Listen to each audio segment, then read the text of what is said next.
So today we're going to do a VR to Huples Cat, the recent video he made on World War III and surviving after, and whether resistance was viable or even a necessary thing to do. When I made a comment to him, he addressed that back that the border crisis is migration, not an invasion. And his perspective is based on a misunderstanding of history, the people coming in, and the conditions and the use of refugees as a weapon. So Huples responded back that the reason this mass immigration is happening is because of an extensive drought in Central and South America.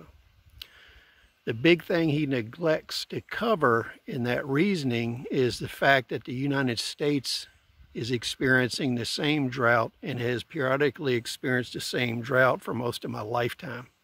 And the fact that I've grown food in 3 locations gives me a lot of knowledge on the effects of drought and when the drought conditions occurred. So his whole basis in that response is just not factual.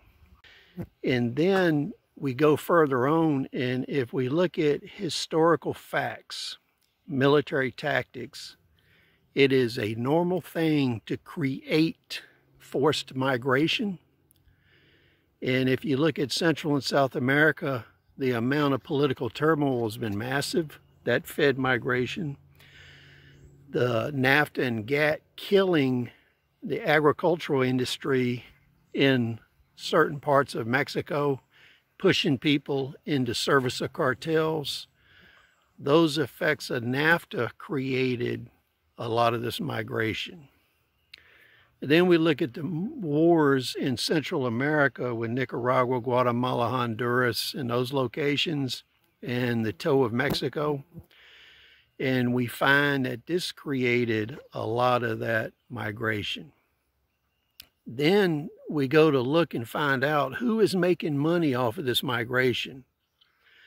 And you see that cartels and smugglers make a lot of money by transiting people. So these people take their life savings, and they had to have an economic method of achieving this life savings. And they use that to pay the smugglers to get them in the United States.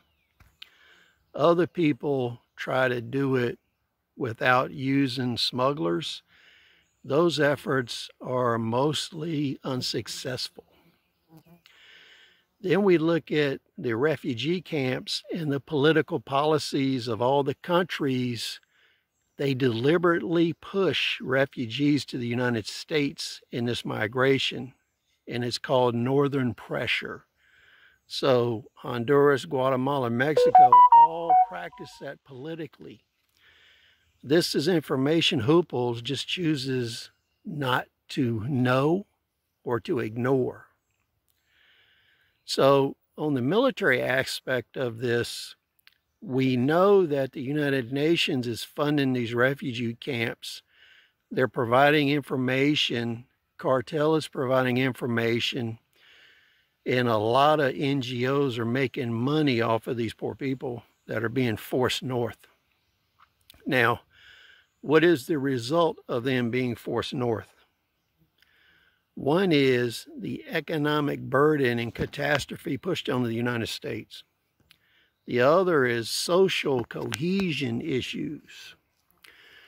The third and the worst part of this is the fact that a lot of NGOs, a lot of enemy countries of the United States are using this to smuggle their personnel into the United States in order to be pre-positioned for combat operations. And anybody ignoring that is just lying to themselves and others. Then we have economic disruptive forces being moved in. And I've done many videos in the past where I talked about networks in the United States, how they operated, how they move personnel around, what type of businesses they start on, what the purpose is, and how they operate. So feel free to watch those old videos. Now, Huples is just deluded because of his political bias. And his last comment to me was I should worry about who the U.S. owes the debt to, which I agree that's a troubling thing. But Huples fails to understand that if he looks at the leadership of his country, they're beholden to the same powers. And the fact is, if there is an invasion of the United States from the north, they will be coming right through Canada. So maybe that's something he should worry about. So please share your thoughts. We'll see you on the next video.